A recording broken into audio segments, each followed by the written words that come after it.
the last 8 years, every good thing in my Mm, life has come from lifting women up and being lifted up by other women. And that's where that ripple effect comes in. So, the ripple effect is this idea that every action we take, again, has a ripple effect that we often can't even see. And these things sometimes come to fruition mhm. 5, 10, 15 years, down the road that we Yeah. don't even realize. Like in the book, I share a story of a massage therapist who I started working with when I was, gosh, 19, when I first got into health and fitness. And she was just the most kind, loving woman who spoke so positively about other women. And I had never Mhm. heard that before. She never Wow. said anything negative. She never gossiped.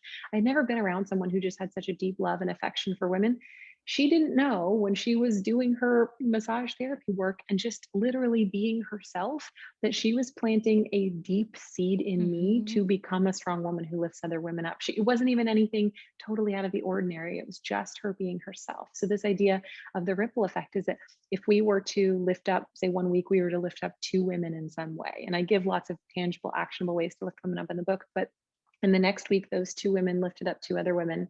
And then the next week, those two women lifted up two other women. Within 10 weeks, 2,046 women would Hmm. have been lifted up by that one small kind of spark or action that you took. And so I think that, again, a lot of us want to do these things, but Yeah. we don't know what to do.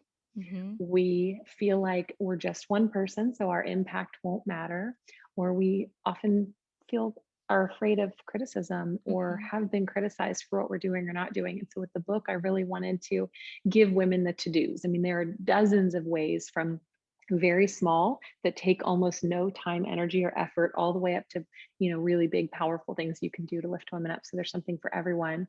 And Mm. then I share the ripple effect so that you can see, like, hey, one kind word that you share with someone else, one, woman owned business that you buy from and recommend, one woman that you write an endorsement for on her Yelp or her Facebook page or Yeah. whatever the thing is, one, student that you invest into and lift up in some way, can go on to create these massive powerful ripple effects, which, again, I share lots of examples of that in the book. So I just the takeaway for women is that you don't have to be doing these grandiose acts, that take an enormous amount of time and resources and money. It can be these small things, and they can ripple into these really powerful effects that sometimes you never even, know the ultimate impact. Sometimes it's really cool when Yeah. you get to hear years later, Yeah. how you impacted someone else. But I just want women to know how powerful they are. It is so powerful what you just shared too, because really it is about planting a seed. And you have no idea, the effect of you sharing your truth or your experience or just being there to help someone else can really have that lasting impact. And, some